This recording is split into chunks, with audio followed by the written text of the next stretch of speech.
عزیز دوستوں، بزرگوں اور بھائیوں، اللہ تبارک و تعالی اس دنیا کے اندر بہت سارے لوگوں کو منصب اور مقام عطا فرماتا ہے۔ بہت سارے لوگ ایسے ہوتے ہیں جنہیں اللہ تبارک و تعالی زندگی میں بڑے بڑے مواقع عطا کرتا ہے۔ وہ چاہیں تو اس موقع سے اپنے ذاتی مفادات حاصل کریں اور چاہیں تو ان اچھے مواقع کو ملت کی، مذہب کی، قوم کی خدمت کے لیے وقف کر دیں۔ کچھ لوگ ایسے ہوتے ہیں کہ جو کسی مقصد کے حصول کی طرف سفر تو کر رہے ہوتے ہیں، لیکن اس کے پیچھے زیادہ تر ان کے ذاتی مفادات کار فرما ہوتے ہیں، اور وہ اپنے دنیاوی مقاصد کے لیے، اپنے اور اپنے خاندان کے دنیاوی فوائد کے لیے کوشش کر رہے ہوتے ہیں۔ ایسے لوگ بھی محدود رہ جاتے ہیں، ان کی سوچ بھی محدود رہ جاتی ہے، اور کئی دفعہ کچھ تھوڑی دیر کے لیے ان کے نام ابھرتے ہیں اور پھر ہمیشہ کے لیے دب جاتے ہیں۔ کچھ لوگ ایسے ہوتے ہیں جو زندگی کے اندر اللہ کے لیے، اللہ تعالیٰ کی رضا کے لیے، رسول پاک صلی اللہ تعالیٰ علیہ وسلم کی خوشنودی حاصل کرنے کے لیے، دین کی، ملت کی، ملک کی سربلندی کے لیے آگے آنا چاہتے ہیں۔ میرا رب کریم قرآن مجید سورہ حج میں ارشاد فرماتا ہے کہ الذین ان مکناہم فی الارض، کچھ لوگ ایسے ہیں کہ اگر ہم انہیں زمین میں اقتدار دیں، زمین میں اگر ہم انہیں قابو دیں تو وہ کیا کریں گے؟ اقاموا الصلاۃ و آتوا الزکوٰۃ، وہ نماز قائم کریں گے، زکوٰۃ ادا کریں گے، وامروا بالمعروف، نیکی کا حکم دیں گے، ونہوا عن المنکر، اور لوگوں کو بری باتوں سے منع کریں گے۔ وہ دینی، فکری، اصلاحی انقلاب برپا کر دیں گے، نماز کو عام کریں گے، زکوٰۃ کو عام کریں گے، بھلائی کا حکم دیں گے اور برائی سے منع کریں گے۔ اللہ تبارک و تعالیٰ نے ان لوگوں کو جب اقتدار دیا، وہ کون لوگ تھے؟ سیدنا صدیق اکبر، حضرت فاروق اعظم، سیدنا عثمان غنی، حضرت مولا علی رضوان اللہ تعالی علیہم اجمعین۔ اللہ نے جب ان لوگوں کو اقتدار دیا زمین کے اندر، اللہ تبارک و تعالی نے انہیں نبی پاک علیہ الصلاۃ والسلام کی نیابت کے لیے چنا، تو ان لوگوں نے یہ انقلاب برپا کیا، نمازیں عام ہو گئیں، شوق سے لوگ صدقات و خیرات دینے لگے، بھلائی عام ہوئی، برائی کا کلا کما کیا گیا۔ ہمارے ہاں بھی لوگ احتساب کی باتیں کرتے ہیں، ہمارے ہاں بھی لوگ کہتے ہیں کہ میں رشوت خوری کو، کرپشن کو، ناجائز چیزوں کو ہمیشہ کے لیے جڑ سے اکھیڑ پھینٹوں گا۔ لوگ دوسروں سے مطالبہ کرتے ہیں کہ یہ سارے کام جائز کریں، لیکن خود اس پر عمل کرنے کو تیار نہیں ہوتے۔ یاد رکھ لیں کہ یہ جو احتساب ہے، یہ انسان کی اپنی ذات سے شروع ہوتا ہے۔ آپ جب نظام احتساب دنیا کے اندر مستحکم کرنا چاہتے ہیں تو اس میں پھر آپ کو اپنی ذات کو سامنے پیش کرنا پڑے گا۔ آج ہم بات کرنے جا رہے ہیں سیدنا فاروق اعظم رضی اللہ تعالیٰ عنہ۔ تو جناب عمر فاروق رضی اللہ تعالیٰ عنہ کا جو نظام احتساب ہے، انہوں نے اس کو گھر سے شروع کیا تھا، اپنے آپ سے اس کا آغاز فرمایا تھا۔ ہمارے ہاں یہ ہوتا ہے کہ جس بندے کے اکاؤنٹ میں اچھے خاصے پیسے ہیں، وہ بل جمع کرانے جائے تو اسے لائن میں نہیں لگنا پڑتا، مینیجر صاحب اسے آگے بلا لیتے، تو وہ بعد میں کیا کہہ رہا ہوتا ہے؟ کہتا دیکھو اللہ نے کتنی عزت دی ہے، مجھے لائن میں نہیں لگنا پڑا۔ بھائی لائن میں لگنا تو آپ کا یہ تھا کہ آپ سمجھتے کہ سارے مسلمان ہیں، مومنین ہیں، برابر ہیں، تو میں کسی کو تکلیف میں مبتلا نہ کروں۔ جب آپ آگے چلے گئے تھے تو آپ نے بہت سارے لوگوں کا حق مارا تھا، وہ لائن میں جو لگے ہوئے تھے ان کا وقت لمبا ہو گیا تھا۔ آپ نے تو اپنے آپ کو احتساب کے لیے پیش ہی نہیں کیا، بلکہ آپ نے کہہ دیا کہ جناب میرا تو رتبہ اعلیٰ ہے، لہذا یہ میرا حق بنتا تھا، مجھے تو استحکام ملنا چاہیے تھا۔ یہاں بہت سارے لوگوں نے اپنے حق میں چیزوں کو اور رنگ میں پیش کیا۔ سیدنا فاروق اعظم رضی اللہ تعالیٰ عنہ نے اس نظام احتساب کو اپنے گھر سے شروع فرمایا۔ حضرت عمر فاروق رضی اللہ تعالیٰ عنہ اپنے بچوں سے فرمایا کرتے تھے کہ جب میں حکم لوگوں کو کروں گا نا، اپنی رعایا کو، مسلمانوں کو میں کوئی حکم دوں گا تو تمہیں پہلے اس پر عمل کرنا پڑے گا۔ آپ فرمایا کرتے تھے یاد رکھنا، لوگ تمہیں اس طرح دیکھیں گے، لوگ اس طرح تمہیں دیکھیں گے جس طرح گوشت کھانے والا پرندہ گوشت کو دیکھا کرتا ہے. چیل گوشت کھاتی ہے تو کیا کبھی اس کو پیغام بھیجنا پڑا ہے کہ تو آجا یہاں گائے مر گئی ہے, بھینس مر گئی ہے؟ خود بخود اس کی نظر ہوتی ہے, وہ پہنچ جاتی ہے. جناب عمر فرمانے لگے میرے گھر والوں, میرے بیٹوں, میری بیٹیوں, میری اہلیہ, لوگ تمہیں اس طرح دیکھیں گے جس طرح گوشت کھانے والے پرندے دیکھتے ہیں. لہذا میں جب کسی کو عمل کروں تو پہلے تمہیں اس پر عمل کرنا پڑے گا جب میں کسی کو حکم دوں. آپ فرمانے لگے یاد رکھنا اگر تم نے میرا حکم نہ مانا تو غیروں نے حکم نہ مانا تو انہیں ایک سزا ملے گی, اور اگر میرے گھر والوں نے نہ مانا تو ڈبل سزا ملے گی. تم پر ڈبل سختی کی جائے گی کہ تم نے میری بات کیوں نہیں مانی. یہ نظام احتساب ہے. ہم نہ دوسروں کے بچوں کا گلا کاٹ کے اپنے بچوں کی خوشیاں لینا چاہتے ہیں. ہم چاہتے ہیں کہ دوسروں کے بچوں کے حصوں کا مال میرے گھر میں آ جائے. آ جاتا ہے. کچھ لوگوں کی سیاست چل جاتی ہے, کچھ لوگوں کا فریب اور فراڈ کام کر جاتا ہے, لیکن وہ گھر روشن نہیں ہوتے. ان گھروں میں پیسہ ہوتا ہے پر قرار رخصت ہو جاتا ہے. ان گھروں میں آسانیاں اور وسعتیں تو آ جاتی ہیں لیکن ایک دوسرے کا احترام ختم ہو جاتا ہے. سیدنا فاروق اعظم رضی اللہ تعالیٰ عنہ کا یہ طریقہ تھا کہ وہ اپنے بچوں پر سختی کرتے. آپ ہمارے ملک میں یہ نظام ہے, موجودہ حکمران ہو یا ان سے پچھلے, بچے سب کے ملک سے باہر رہتے ہیں. یہاں رہتے ہیں تو محلات میں, باہر جاتے ہیں تو بڑی بڑی آسائشوں میں. ان کے بچوں کے لیے قانون بھی الگ سے ہیں, قاعدے بھی الگ سے ہیں, اور ہمارے ملک کے اندر تو ایک باقاعدہ پروٹوکول کا سسٹم ہے. اس سسٹم سے گزر کر بڑے بڑے لوگ چلنا پسند کرتے ہیں. ہمارے زمانے میں بھی کچھ چیزیں سرکاری ہوتی ہیں خالص, لیکن عجیب نظام ہے نا, ہر چیز کا کرایہ بڑھ جاتا ہے, سرکاری دکان کا نہیں بڑھتا. باقی دکانیں 5-6 سال کے لیے ملتی ہیں, سرکاری دکان پہ آپ قبضہ کرنا چاہیں تو پورے 100 سال کے لیے مل جاتی ہے. چونکہ یہ عام عوام کی پراپرٹی ہے تو اس کے ساتھ جو مرضی کو سلوک کرے. ایک سرکاری چراگاہ تھی جس کے اندر جانور چرا کرتے تھے. ہمارے ہاں بھی پنجاب میں کچھ جگہیں ہوتی ہیں تو ہم لوگ کہتے ہیں شام لاٹ ہے. سرکاری چراگاہ میں جانور چرا کرتے تھے. حضرت عمر فاروق رضی اللہ تعالیٰ عنہ کے صاحبزادے سیدنا عبداللہ ابن عمر رضی اللہ تعالیٰ عنہ نے بھی ایک اونٹ خرید لیا. تو سب لوگوں کے جانور سرکاری چراگاہ میں چرتے تھے, آپ نے بھی اپنا جانور وہاں چرنے کے لیے, کھانے پینے کے لیے چھوڑ دیا. وہ جب اونٹ آیا تو پتلا تھا, کچھ دنوں کے بعد وہ فربا ہو گیا, طاقتور ہو گیا, موٹا تازہ ہو گیا.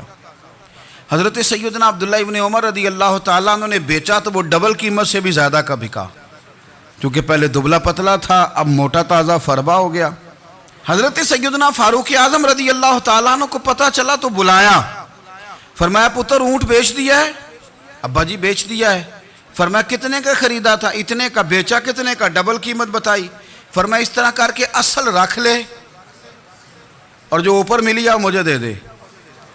حضور آپ نے کیا کرنی ہے؟ فرمایا میں سرکاری خزانے میں جمع کروں گا. حضور کیوں؟ فرمایا اس لیے کہ تیرا اونٹ سرکاری جگہ پہ چرا کرتا تھا, وہ گھاس سرکاری جگہ سے کھاتا تھا. حضور سب کے کھاتے. حضرت عبداللہ ابن عمر کہنے لگے سب کے کھاتے ہیں. آپ فرمانے لگے تو سب میں شامل نہیں ہے, تو امیر المومنین کا بیٹا ہے, تجھے میں یہ حق نہیں دے سکتا, تیرے اوپر تھوڑی سختی زیادہ کی جائے گی, تجھے یہ حق نہیں ملے گا. تو اپنے اونٹ کو چونکہ سرکاری چراگاہ میں چرایا کرتا تھا, لہذا تجھے وہ جو اصل رقم یہاں جمع کرانی پڑے گی. ہمارے تو بچے پہلی بات تو یہ ہے کہ بات ہی نہیں سنتے. یہ سب کے بچوں کی بات کر رہا ہوں, وہ ٹیچر کے بچے ہوں, سیٹھ کے بچے ہوں, پیر کے بچے ہوں, امام صاحب کے بچے ہوں, کسی کے بچے ہوں, پہلے تو سنتے نہیں. اور اللہ خیر کرے اگر آپ کوئی سنانا چاہیں تو فوری طور پر وہ ہوم منسٹری کے پاس پہنچ جاتے ہیں, ان کی اماں ان کی وکیل بن جاتی, آپ کہہ ہی کچھ نہیں سکتے, حالات رخ بدل جاتے. اس کا نقصان یہ ہوتا ہے کہ ان کو تراشا نہیں جا سکتا, ان کو ہیرے نہیں بنایا جا سکتا, ان کے اوپر کچھ ایسی میل کچیل چڑھ جاتی ہے جو بڑی عجیب و غریب ہوتی. اور کچھ لوگ ایسے ہوتے ہیں جو خرابی کرنے میں بھی اپنا کردار ادا کرتے ہیں, خرابی کرنے میں, اور بڑے لوگوں سے منسلک ہونے کے لیے لوگ رستے تلاش کرتے ہیں. رستے, میں چونکہ چیزوں کا مطالعہ کرنے کا بڑا شوقین ہوں تو میں میری والدہ داخل تھیں کئی سال پہلے ہسپتال میں، تو مجھے اس ہسپتال میں کچھ دن رہنا پڑا. ایک پرائیویٹ ہاسپٹل تھا، تو اس میں انہوں نے جگہ جگہ لکھ کے لگایا تھا ملازمین کو بخشیش نہ دیں. ہم ان کو بڑی اچھی معقول تنخواہ دیتے ہیں، سیلری بڑی عمدہ ہے، تو لوگ بخشیش نہ دیں. میں نے جو مینجمنٹ کے لوگ تھے ہاسپٹل کی، ان میں سے ایک سے میں نے کہا کہ اگر کوئی بندہ اپنی خوشی سے دینا چاہے تو آپ نے بڑا موٹا لکھ کے لگایا برائے مہربانی ان کو بخشیش نہ دیں. اس نے بڑی قیمت، سادہ آدمی تھا پر میری بڑی اس نے مجھے بات بتائی، مجھے نفع ہوا. کہنے لگے مولوی صاحب، جب کچھ امیر لوگ ہسپتال میں مریض لے کے آتے ہیں تو وہ صفائی والے کو پہلے ہی 500 روپیہ دکھا لیتے ہیں آتے ہی. پھر وہ جیسے آواز دیتے ہیں صفائی والے فٹافٹ اندر آتے ہیں، ان کا کمرہ صاف کرتے ہیں. تو سارے تو بیچارے اتنے مالدار نہیں ہوتے کہ آتے ہی پہلے کام والے کو 500 دیں. پھر نقصان کیا ہوتا ہے کہ یہ جن کی ذمہ داری ہے بہت ساری ڈیوٹیاں کرنے کی، یہ ڈیوٹی نہیں کرتے. یہ پلٹ کے ان کے طرف دیکھتے ہیں جن کے گھر سے سالن صحیح آتا ہے، ادھر ان کی توجہ زیادہ ہو جاتی ہے. جو نوٹ ان کو زیادہ دکھاتے ہیں، جو پھل لے کے آتے ہیں تو آدھا ان کو دیتے ہیں. تو ہم یہ کہتے ہیں یہ کام ہی نہ کرو، یہ اپنی تنخواہ پہ کام کریں تاکہ ہر آنے والے کا درد سمجھیں، ہر ایک کو یکساں یہ سروسز فراہم کریں. تو ہم یہ کام کرتے ہیں. ہم ایم پی اے کے اور کسی سے ہمارا تعلق نہ بنے تو ہم جناب اس کے ڈرائیور سے ہی تعلق بنا لیتے ہیں. ہم وہ جو آپریٹ کرنے والا ہوتا ہے ٹیلی فون، اسی سے بڑا تعلق بناتے ہیں، اس کو مٹھائی کا ڈبہ جلدی پہنچا دیتے ہیں. تو اسی طرح سے بڑے لوگوں کی اولادوں کو بگاڑا جاتا ہے. حضرت عاصم بن عمر رضی اللہ تعالیٰ عنہ، یہ سیدنا فاروق اعظم کے بیٹے تھے. مصر گئے تو لوگوں کو پتا چلا حضرت عمر کے بیٹے آئے. لوگوں نے تحفے دیے، بڑی بڑی چیزیں آپ کو دی. حضرت عمر کا بیٹا آیا، بڑے گفٹ دیے. تو صاحبزادے واپس آئے تو ان کے پاس بڑے تحائف تھے.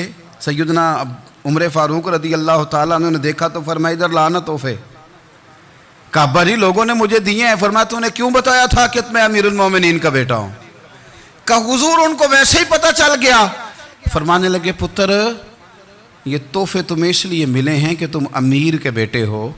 یہ تحفے تمہارا حق نہیں، چونکہ تمہیں اس کرسی کی وجہ سے ملے ہیں اور یہ کرسی مسلمانوں کی ہے، لہذا یہ حق بھی مسلمانوں کا ہی ہے. یہ لا سارے مال غنیمت میں جمع کیے جائیں. آپ اپنے گھر سے جب احتساب شروع کرتے ہیں، اپنے گھر سے، اور یہ یاد رکھیں یہ جو لوگ آتے ہیں آپ کے بچوں کو نوازنے کے لیے، یہ انہیں خراب کرتے ہیں، بگاڑ پیدا کرتے ہیں، یہ عجیب و غریب سی چیزوں میں مبتلا کر دیتے ہیں. بچوں کا نقصان ہوتا ہے کل کلام. پھر جو شاپر اچھا لے کے آئے، پیر صاحب کے بچے ذرا اس سے پیار سے ملتے ہیں، نقصان ہو جاتا ہے. یہ دستے نگر ہو جاتے ہیں، یہ لوگوں کی طرف جیتے ہیں، دوسروں پہ ڈیپینڈ کرنے لگتے ہیں. حضرت ابو موسیٰ اشعری رضی اللہ تعالیٰ عنہ نے پہلے تو ایک قلین بڑا سونا تھا، تو آپ نے حضرت عمر کے گھر بھیج دیا کہ چلو ان کے گھر میں ان کی اہلیہ بچھا لیں گی. کہیں سے تحفہ آیا. پھر وہ جس کمرے میں مال غنیمت اور خزانہ رکھا جاتا تھا اس کی صفائی کر رہے تھے تو ایک دینار مل گیا. تو وہ دینار بچے سارے جا رہے تھے تو ان میں سے حضرت عمر کے ایک بیٹے کو، چھوٹے کو بلایا اور بلا کے کہا پتر یہ دینار لے لو. حضرت عمر نے دیکھا کہ بیٹے کے ہاتھ میں دینار بھی ہے اور گھر میں قالین بھی ہے. ایک موقع پہ وہ قالین گیا، ایک موقع پر بچے کو ایک دینار دیا. تو حضرت عمر اپنی اہلیہ سے پوچھنے لگے یہ کہاں سے آیا قالین؟ کہا جناب ابو موسیٰ اشعری رضی اللہ تعالیٰ عنہ نے بھیجا ہے. بیٹے سے پوچھا دینار کہاں سے آیا؟ کہا مجھے انہوں نے ہی دیا ہے. آپ نے وہ دینار بھی لیا اور قالین بھی لیا اور اس کو لپیٹا اور جناب ابو موسیٰ اشعری کو بلایا اور اتنے سخت ناراض تھے. فرمانے لگے ابو موسیٰ اشعری سے کہنا میرے پاس پیدل آئے، گھوڑے پہ نہ آئے. اور جب آئے حضرت ابو موسیٰ اشعری تو جناب عمر اتنے ناراض ہوئے کہ وہ قالین لپیٹ کے تو ان کے سر پہ مار دیا. فرمانے لگے پکڑو اپنا دینار، تمہیں پورے مدینے میں میرے بیٹے کے علاوہ کوئی اور نہیں ملے تھا جسے تم خراب کر سکو، میرا پتر ہی ملا تھا بگاڑنے کی. کس نے اجازت دی تم میرے بیٹے کو دینار دو؟ کیوں لائے تم میرے گھر میں قالین؟ حضرت عمر فاروق رضی اللہ تعالیٰ عنہ فرمانے لگے میں زمین پہ سونے کا عادی ہوں، زمین چٹیل بھی ہو تو رب کا بندہ بن کے سوتا ہوں تو اللہ مجھے آرام اور سکون کی نیند عطا فرما دیتا ہے. مجھے تمہارے مخملوں کی اور قالینوں کی ضرورت نہیں ہے. احتساب یہاں سے شروع ہوتا ہے بھائی. یہاں ہم نہ اپنے گھر میں بیٹھ کے مایوس مایوس باتیں کرتے ہیں، اور فلانے کے بچے کہاں پہنچ گئے، فلانے کے بعد بڑا پیسہ آ گیا، میں کچے مکان میں رہوں، میں یہ کروں، دیکھو مجھے نہیں سہولی۔ یہ تو آپ مایوسی والی باتیں کر رہے ہیں، یہ تو آپ کمزور باتیں کر رہے ہیں، یہ تو اس طرح کی باتیں تو ہارے ہوئے لوگ کرتے ہیں۔ اس طرح کا لب و لہجہ تو ان لوگوں کا ہوتا ہے جو احساس کمتری کا شکار ہوتے ہیں۔ یہ آپ نے کس طرح کا لب و لہجہ، اور اپنے بچوں کو آپ بھکاری بنا رہے ہیں تاکہ دوسروں کو دیکھیں تو مایوس ہو جائیں۔ اٹھ باندھ کمر کیوں ڈرتا ہے، پھر دیکھو خدا کیا کرتا ہے۔ آپ کا جو احساس ہے وہ اتنا خوبصورت ہو، آپ کے لہجے کے اندر اس قدر ٹھہراؤ ہو، آپ کو اطمینان آ چکا ہو، اور آپ کے بچے کبھی بھی کمپیریزن نہ کریں اپنا کسی کے ساتھ، کبھی بھی انہیں کرنے نہ دیں آپ کبھی بھی۔ وہ کبھی یہ بات نہ کریں کہ فلانے زیادہ اچھا کھاتے پیتے ہیں تو ہم کدھر ہیں، کرنے نہ دیں انہیں بتائیں کہ بیٹا اپنی مٹی پہ چلنے کا سلیقہ سیکھو، سنگ مرمر پہ چلو گے تو پھسل جاؤ گے۔ ان کو بتائیں کہ جو تمہارے پاس ہے یہ خدا کا عطیہ ہے، اسی پر تم نے قناعت کرنی کبھی بھی۔ حضرت زید بن حارثہ سے نبی پاک صلی اللہ علیہ وسلم کو بڑا پیار تھا، پھر ان کے بیٹے حضور کے غلام زادے حضرت اسامہ بن زید کے ساتھ بھی حضور بڑا پیار کرتے، لیکن یہ تو مسلمہ حقیقت ہے نا کہ عظمت اور شان تو سیدنا فاروق اعظم کی زیادہ ہے۔ امت کا اتفاق ہے کہ نبیوں کے بعد سب سے بڑا درجہ جناب صدیق اکبر کا، اور پھر اللہ نے مقام عطا کیا حضرت فاروق اعظم کو، یہ بڑے لوگ تھے۔ ایک دفعہ مال تقسیم ہو رہا تھا تو حضرت عمر رضی اللہ تعالیٰ عنہ نے نا حضرت اسامہ بن زید کو 4000 دینار دیے، اور اپنے بیٹے عبداللہ ابن عمر کو 3000 دینار دیے۔ تو حضرت عبداللہ ابن عمر گھر جا کے کہنے لگے، ابا جی اسامہ میں وہ کون سی خوبی ہے جو میرے اندر نہیں، اور اسامہ کے باپ میں وہ کون سی خوبی ہے جو آپ کے اندر نہیں۔ تو حضرت عمر کی عاجزی دیکھیے، حالانکہ بالاتفاق دنیا جانتی ہے کہ جناب عمر فاروق رضی اللہ تعالیٰ عنہ افضل ہیں، پھر بھی پتہ اپنے بیٹے سے کیا کہتے ہیں، فرماتے ہیں وہ سن یار، وہ خدمت گزار ہیں نبی پاک کے، وہ بھی حضور کے گھر میں ڈیوٹی کرتے، نوکری کرتے، اور ان کے بیٹے بھی حضور کی نوکری کرتے، یہ خدمت گزار ہیں۔ فرمانے لگے اگر تو نے پوچھ لیا تو سن، پھر میری تو رائے یہ ہے کہ تیرے سے زیادہ اسامہ بن زید حضور کی نظر میں پیارے ہیں، اور اسامہ کا باپ تیرے باپ سے زیادہ نبی پاک کا پیارا ہے۔ کوئی کمپیریزن کرنے نہیں دیا، بچوں کو کسی ایسی جگہ کھڑے ہونے نہیں دیا، فرمایا یہ وجہ ہے، یہ انداز ہے کہ تو زیادہ پیارا ہے۔ حضرت عمر فاروق رضی اللہ تعالیٰ عنہ پسند نہیں کرتے تھے، ذرا برابر بھی پسند نہیں کرتے تھے کہ کوئی شخص، اور مال آتا تو اپنے رشتہ داروں کو نوازنے سے بچتے۔ مال غنیمت آتا ہے نا، ہمارے ہاں تو اللہ خیر کرے جب کوئی بندہ کونسلر بنتا ہے، چیئرمین بنتا ہے، تو ٹھیکہ کس کو دیتا ہے؟ کوئی چلو بھتیجا مل جائے، کوئی بھانجا مل جائے، کوئی چھوٹا بھائی، اسے بھی کام مل جاتا ہے ساتھ۔ نوازنے پہ لوگ آتے ہیں تو وہ تلاش کرتے ہیں کہ کہاں کہاں کو میرا ہے، وہ ٹینڈر ہی ان کے نام کے پاس ہوتے ہیں جن کی طرف ذرا نظر کرم زیادہ ہوتی۔ حضرت عمر فاروق مال تقسیم کر رہے تھے تو بیٹی آگے کہنے لگی، ابا جی رشتہ داروں کا بھی حق ہوتا ہے، آپ سب کو دیتے ہیں، آپ کے اپنے آپ کے قریب ہی نہیں آتے۔ تو حضرت عمر فاروق نے کیا لفظ کہے، کیا حقیقت ہے، کیا حسن ہے، فرمانے لگے پتر یہ مال تیرے باپ کا نہیں مسلمانوں کا ہے، جب تیرے باپ کا ذاتی مال ہوگا تو اپنے رشتہ داروں کو دے گا، یہ مسلمانوں کا مال ہے، یہ اسی حساب سے تقسیم ہوگا جو عدل کا حساب ہے، جو ترازو ٹھیک ہے۔ فرمایا تو مجھے یہ مشورہ نہ دے، یہ مسلمانوں کا مال۔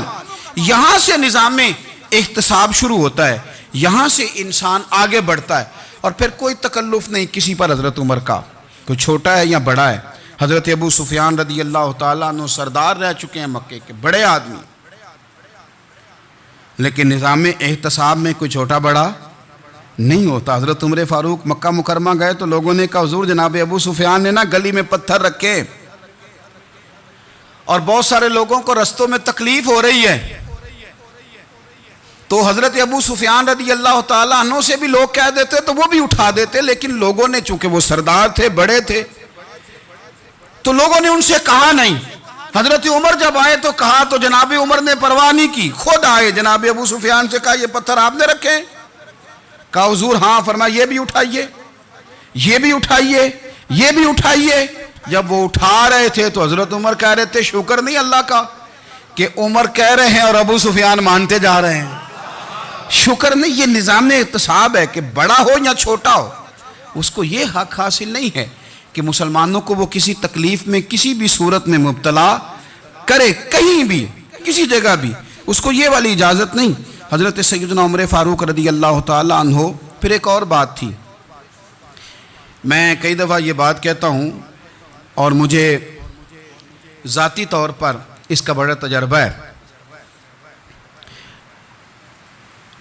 کچھ لوگ نا خوشامد پسند ہو جاتے ہیں, بڑی عمدہ تعریف کرتے ہیں, اوئے ہوئے ہو پول باندھتے ہیں پورے. آپ کے پاس آئیں گے تو کہیں گے جناب آپ سے زیادہ اچھا بندہ ہی کوئی نہیں. تو وہ نا آپ سے کام نکلواتے ہیں, پھر وہ کسی دوسرے کے پاس جاتے ہیں تو اسی طرح کا رویہ وہ دوسروں کے ساتھ کرتے ہیں. یہ عام لوگوں میں بھی مرض ہوتا ہے, عام لوگوں میں بھی. اور بادشاہ ہو بندہ اگر, پھر تو اس کا دل کرتا ہے میں اگر بادشاہ سلام ہوں تو دو چار بندے دیہڑی پہ رکھ لوں پر میری تعریف ضرور کریں. پابندی ہوتی ہے, لوگ یہ کام بڑے شوق سے کرتے ہیں. اور شیخ سعدی فرمایا کرتے تھے لکڑی کو گھن کھا جاتی ہے اور بڑے لوگوں کو خوشامد کھا جاتی ہے خوشامد. حضرت عمر فاروق رضی اللہ تعالیٰ عنہ اس معاملے میں بھی بڑے مضبوط تھے. ویسے مجھے اور آپ کو اچھا کون لگتا ہے؟ ہماری غلطیاں بتانے والا. ہمارے ایسا فرمایا کرتے تھے اپنے دشمنوں کی باتوں پر بھی غور رکھو, تمہارے دشمن تمہیں نکھار دیتے ہیں. تمہارے اندر جو کوتاہیاں ہوتی ہیں وہ تمہیں پتہ چل جاتی ہیں کہ یہاں میری اصلاح ہو رہی. ان پر غور کرو وہ کیا کہتے ہیں. حضرت عمر فاروق کی تعریف کی ایک بندے نے, کمال تعریف کی. وہ اس کا خیال تھا کہ رزلٹ بڑا شاندار آئے گا. بادشاہ کی تعریف ہوتی تھی تو پھر تھیلی جاتی تھی اشرفیوں کی, کمال رزلٹ آئے گا. تو حضرت عمر جب وہ پوری کر چکا نا بات تو فرمانے لگے تو خود بھی ہلاک ہوا اور مجھے بھی ہلاک ہی کر دیا ہے. خود بھی تباہ ہوا ہے, مجھے بھی تباہ کر دیا. کس طرح کی باتیں کر رہا ہے. ایک بندہ اور آیا اور اس نے آ کے کہا کہ پوری امت میں سب سے افضل ہے فاروق اعظم آپ ہی ہیں.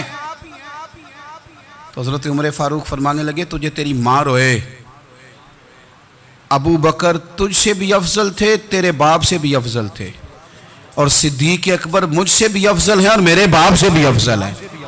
یہ تو کس طرح کی بات کر رہا ہے. یہاں ہر شے ہضم نہیں ہو جاتی, فوری طور پہ لوگ ڈکار بھی پورا نہیں لیتے. قرآن مجید نے کہا فَلَا تُزَكُّوا أَنفُسَكُمْ هُوَ أَعْلَمُ بِمَنِ اتَّقَى. اپنے منہ سے نہ کہو میں پاک صاف ہوں, اللہ زیادہ بہتر جانتا ہے کہ تم میں سے پرہیزگار کون ہے. اپنے منہ سے تعریفیں کرتے کراتے ہو, یہ مزاج چھوڑ دیں. حضرت عمر رضی اللہ تعالیٰ عنہ پسند نہیں کرتے تھے. ایک آدمی نہ چلتا تھا وہاں تو بڑا متکبرانہ چال کے ساتھ چلتا. حضرت عمر نے دیکھا, یہاں تک احتساب فرماتے تھے, زمین پہ زور زور سے پیر پٹکتا, چال بڑی اس کی متکبرانہ, لوگ بڑے پریشان ہوتے. حضرت عمر نے ایک دن سمجھایا, باز نہیں آیا. اگلے دن پہ درہ نکال لیا, لگائے 4 درے, فرمایا آج کے بعد نہ چلنا اس طرح مدینے میں پیر پٹک پٹک کے. اس وقت تو اسے غصہ لگا, لیکن کچھ دیر کے بعد نا جب غصہ اترا تو حضرت عمر کے پاس آیا, کہنے لگا حضور اللہ آپ کا بھلا کرے, آپ نے درے نہیں مارے, آپ نے تو شیطان بھگا دیا جو میرے ساتھ چمٹا ہوا تھا. چمٹا ہوا شیطان آپ نے مجھ سے بھگا دیا ہے. یاد رکھیں مسند امام احمد بن حنبل میں حدیث ہے, اللہ کے پیارے رسول صلی اللہ علیہ وسلم فرماتے ہیں جو دنیا میں متکبرانہ چال کے ساتھ چلتا ہے نا, قیامت کے دن وہ اللہ سے اس حال میں ملے گا کہ رب اس سے ناراض ہوگا. متکبرانہ چال سے نہیں چلیں گے. تو حضرت فاروق اعظم رضی اللہ تعالیٰ عنہ کا یہ طریقہ تھا کہ آپ خیال کرتے, اور پتہ کس طرح کا آپ کا مزاج تھا. فرماتے تھے تقسیم کرو, دوسروں کا بھی خیال رکھو. جس طرح بندہ دیوانہ وار نہیں لوگوں کا خیال رکھتا کہ بندہ بگڑے کوئی نہ, دیوانہ وار. کچھ لوگ تبلیغ کرتے ہیں رسمی, اور کچھ لوگ ایسے ہوتے ہیں جو لوگوں کی اصلاح میں دیوانے ہو جاتے ہیں. ان کی خواہش ہوتی ہے یہاں بھی بندہ ٹھیک ہو جائے, یہاں بھی بندہ ٹھیک ہو جائے, یہاں بھی بندہ ٹھیک ہو. کچھ لوگ کڑی نگرانی کرتے ہیں کہ انسان بگڑنے نہ پائے. حضرت عمر فاروق رضی اللہ تعالیٰ عنہ نا گوشت والی دکان کے پیچھے جا کے بیٹھ گئے کئی دنوں تک. وہ کہنے لگا حضور یہاں کیا ہے؟ فرمایا تو اپنا کام کرنا. گوشت والی دکان پہ بیٹھے, کام کر اپنا, نگرانی کرنے لگے حضرت عمر. پھر آپ نے نا وہ بندے پکڑ لیے. کون؟ جو 2 دن مسلسل گوشت خریدنے آئے. پکڑ کے کھڑا کر لیا، فرمایا تو کل بھی گوشت لینے آیا تھا؟ حضور ہاں۔ فرمایا آج پھر کھائے گا؟ حضور جی۔ تو آپ فرمانے لگے کیا تیرے محلے سے غربت ختم ہو گئی ہے؟ تیرے رشتہ دار سارے پیٹ بھر کے کھاتے ہیں، تو دو دو دن گوشت لینے آتا ہے؟ فرمایا آج کے بعد مسلسل گوشت لینے آیا تو درے سے ماروں گا، خبردار یہ کام نہ کرنا۔ یہاں تک نظام احتساب کا جب خیال رکھا جائے پھر حالات بگڑا نہیں کرتے، پھر وہ قابو میں رہا کرتے ہیں۔ حضرت عمر فاروق رضی اللہ تعالیٰ عنہ اس ترتیب کے ساتھ اصلاح کرتے، اس ترتیب کے ساتھ۔ سیدنا فاروق اعظم رضی اللہ تعالیٰ عنہ کی ایک بات آخر میں عرض کرنی ہے، وہ میں بھی اپنے اوپر لاگو کروں، آپ بھی غور کریں۔ حضرت عمر فاروق رضی اللہ تعالیٰ عنہ نے نا خط لکھا حضرت ابو موسیٰ اشعری کو۔ آپ فرمانے لگے یاد رکھنا، جو گورنر، جو امیر اپنے رب کریم کی فرما برداری کرتا رہتا ہے نا، اس کی رعایا بھی اس کی فرما برداری کرتی ہے، اور جو لوگ اپنے رب کریم کی فرما برداری چھوڑ دیتے ہیں، پھر جنہوں نے ان کی فرما برداری کرنی ہوتی ہے وہ ان کی فرما برداری چھوڑ دیتے ہیں۔ آپ نے سپہ سالاروں کو خط لکھے تھے، فوج کے جو جرنیل تھے، کمانڈو تھے، ان کو خط لکھے تھے، فرمایا جو سپاہی نماز نہیں پڑھتا اسے فوج سے نکال دو، اور ساتھ لکھا تھا یاد رکھو جو رب کا وفادار نہیں وہ ہمارا کیسے ہو سکتا ہے، نکال دو ان لوگوں کو، فوج سے الگ کر دو۔ ہم آج جو بے پناہ پریشان ہیں، ہمارے بچے بات نہیں مانتے، شاگرد بات نہیں مانتے، ہم شکوے کرتے ہیں، بے ادبی بڑھ گئی۔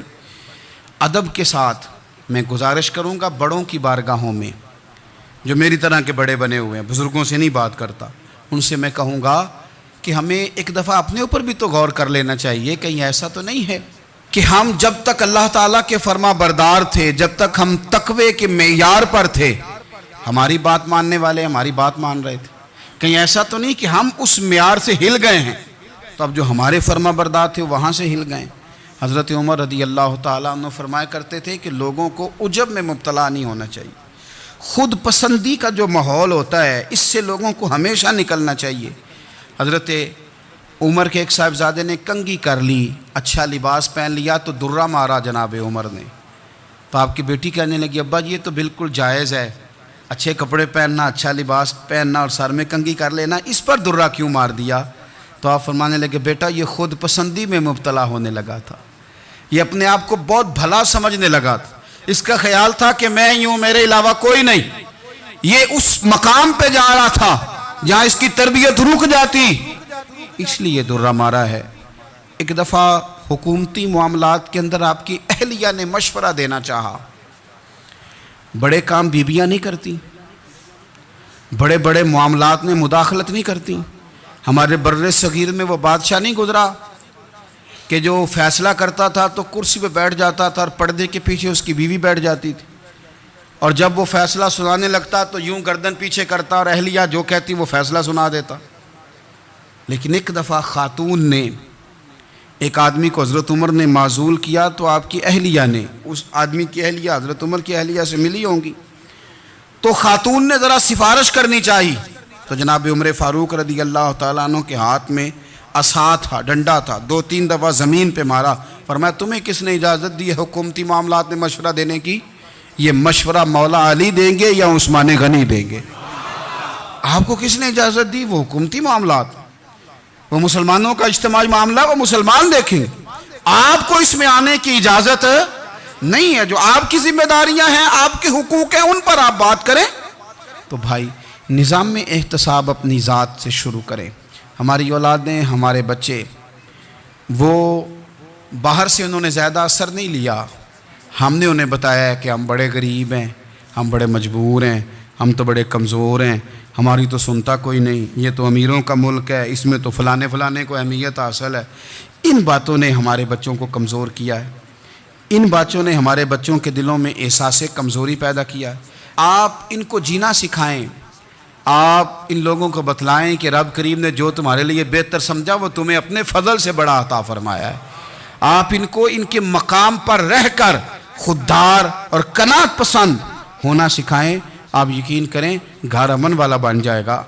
بچے اگر بھنا ہوا گوشت کھا رہے ہوں اور پھر بھی لاڑی رہے ہوں کہ مسالہ میری مرضی کا نہیں، سٹائل میری مرضی کا نہیں، ٹیسٹ میری مرضی کا نہیں، یہ والا گوشت میں نے نہیں کھانا، یہ اس طرح کر کے بنا ہوتا تو پھر میں نے کھانا تھا۔ وہ زیادہ خوفناک صورتحال ہو جاتی ہے۔ لیکن اگر ابا جی اماں جی گھر والے کھیتوں میں کام کر رہے ہوں اور بچے اچار کے ساتھ روٹی لے کے جائیں اور بننے پہ بیٹھ کے پھٹے پہ بیٹھ کے وہ پھر کھانا شروع کریں، اور جب وہ اچار آئے اور وہ ایک دوسرے کو کہیں کہ آج تو 2 کلے ہو گئے میرے کام کے، اس دفعہ تو دیکھنا ہماری فصل کتنی شاندار ہوگی، ایک دوسرے کو دیکھ دیکھ کے وہ ہنسیں اور مسکرائیں اور ان کی باتوں میں لذت ہو، اور پھر وہ کہیں کہ آم بڑے اچھے مل گئے تھے، دیکھو اچار کتنا سونا آ گیا ہے، دیکھو یہ کس قدر زیادہ اچھا ٹیسٹ ہے، تیل بھی بڑا اچھا ہے، گل بھی بڑے وقت پہ گیا ہے۔ آپ یقین کریں یوں لگتا ہے کہ کائنات کی سب سے بہترین روٹی یہ لوگ کھا رہے ہیں۔ یہ سوچ حضرت عمر نے ہمیں دی ہے، یہ فکر جناب عمر نے ہم تک پہنچائی ہے۔ اللہ ہمیں سمجھنے کی توفیق عطا فرمائے۔ آخر دعوایا ان الحمدللہ رب العالمین۔